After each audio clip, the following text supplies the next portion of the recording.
When it comes to the 2024 NBA MVP, as well as the All-NBA teams, it seems like Luka time and time again getting underrated and just downright shortchanged by the media. And looking at this week alone, the Luka takes I've seen have been absolutely disgraceful. Who are your two guards, first team All-NBA? Boom.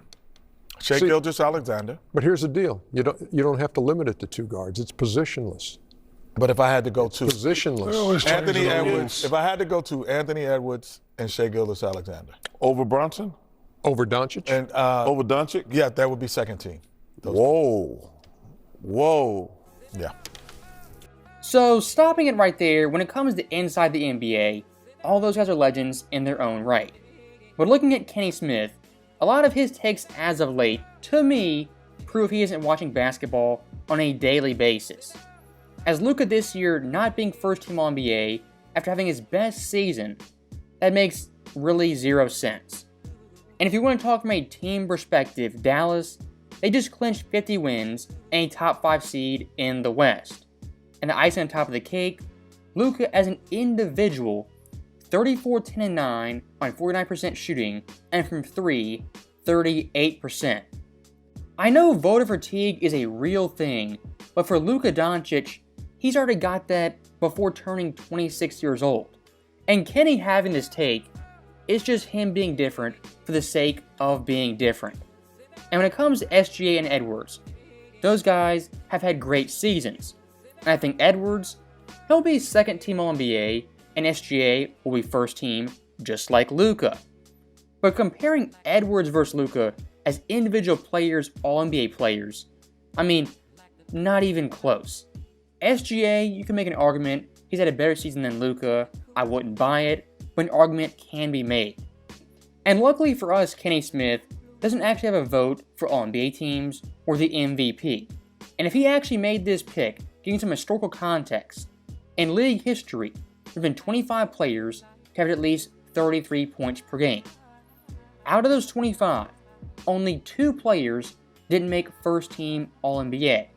Those 2 players being Allen Iverson in 06, when his team went 38 and 44, Wilt Chamberlain 63, when his team won 31 games, and in 65, when they won 28. There's never been a player in league history who averaged 33 points per game and won 50 games that didn't make first team All-NBA. If you put Luka Doncic second team All-NBA, it's not only bad for the current year, but in all of history, one of the worst picks you could possibly make. Not to diss Kenny too much, but a lot of his takes, his opinions, kinda just go with the wind here and there. They're very, very flimsy.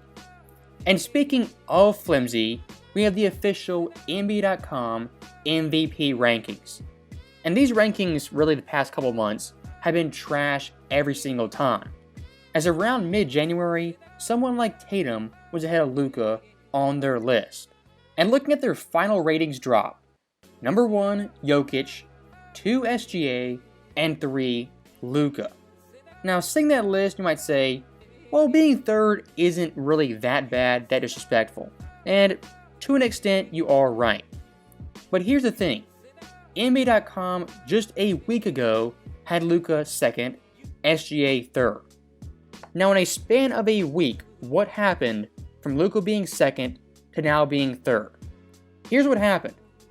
Luka Doncic, 33 points, 11 boards, nearly 10 assists, 48% shooting, 44% from deep, with a team record of 6-1. SGA, 27 points, 5.5 boards, nearly 4 assists, on 46% shooting after missing 4 games. Now, if I was a basketball novice, didn't know anything, I'd say Luka as an individual was a better player from March 29th till present day. There is no rational explanation for Luka Doncic going from second one week, playing great, then dropping to third. And looking at NBA.com's explanation of why this ranking happened, they said despite SGA's injury absence on Wednesday versus the lowly Spurs, he, quote, displayed smoothness. Now, okay, our rankings are being done by smoothness. Is that quantifiable? Is that a stat? Is that really anything basketball related? I really don't know. And funny enough, one of the points they make is that SGA in 2 back-to-back games scored a total of 66 points. Well, funny thing is, Luka Doncic in that same 2-game stretch accounted for 68 points, 2 more than SGA. I'm guessing at this point, SGA's smoothness gives him the edge over Luka Doncic. But he's looking at scoring, passing, rebounding, overall value. Luka clears him pretty easily.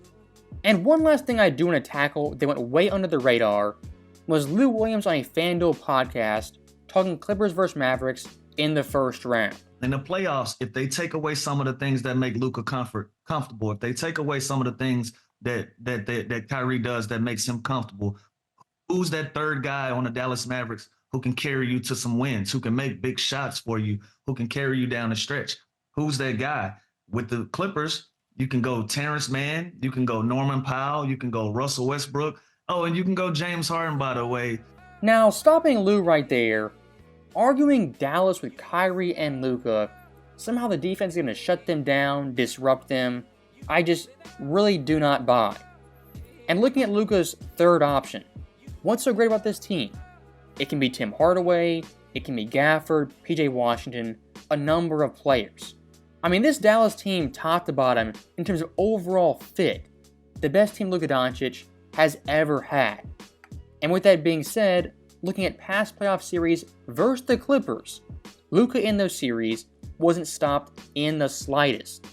As in 2 series versus PG and Kawhi Leonard, who at that point were younger, more athletic, healthier, Luka in those series, 34 points, 10 assists, 9 boards, on 49% shooting.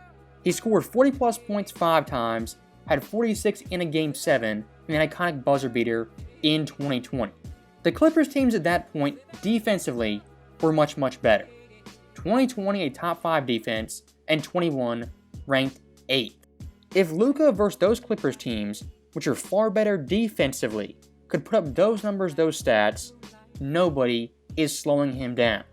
And for some added context, Porzingis in 2020 got hurt, and of course Dallas lost in 6. And in 2021, again, Clippers versus Mavericks, Dallas lost in Game 7 with Tim Hardaway being his number 2. Now just pure common sense, if Luka with Tim Hardaway as a second option can push the Clippers to 7 games, what can he do with Kyrie Irving, PJ, and Gafford? And one point Lou Williams did make is that outside of Luka and Kyrie, who on Dallas in the fourth quarter can carry them to a victory? And to his credit, there is no one on Dallas who can do that. But at the same time, you have Luka and Kyrie. If you look at Dallas' fourth quarter offense as of late, really post-trade, the best in the NBA among contending teams. And in regards to being doubled, I mean, Luka's been doubled numerous times, the most double-team player in the league. And still on the year, a walking 34, 10, and 9. And someone like Kyrie, if Luka gets doubled, Kyrie's the perfect off guard to exploit that double and the mismatch. In a lot of ways offensively, Luka and Kyrie are like a miniature Jokic and Jamal Murray. If you double one of those guys, the other player, so talented, so gifted, they can score for themselves or create shots for teammates. That's what I'm saying. But if you jump the game up, as soon as Luka cross half court and you want to throw doubles at him, you want to throw traps at him every once in a while after 8 Then Kyrie's going one-on-one. Right. But listen, now say we trapping Luka, Kyrie is going one-on-one. Now you're running a junk defense at him, you're swinging the ball to who? Like who's gonna be the guy? Yeah, that can work in a game or two, but for a series to think that Luka's gonna go 35 and 10 for a series from some of the world's best athletes, some of the best defenders that the game has got to offer, if Kawhi Leonard is back in that lineup. So stopping it right there, Lou Williams unironically said Luka Doncic can't be 35 and 10 for an entire playoff series. Well, that's kind of funny because considering in 2021, versus the Clippers, really by himself, was 36, 10, and 8 and took it to a Game 7. If Luka in that series can average 36, 10, and 8 with Tim Hardaway, Porzingis, Boban, and Finney-Smith, give him Kyrie, Gafford, PJ, his play versus the Clippers is going to be 10 times better and much more efficient. And when it comes to media talking heads betting against Luka and Kyrie, in this postseason, you're in for a rude awakening in round 1. So, as always, thank you guys for watching. Hope you enjoyed it. I'll see you next time.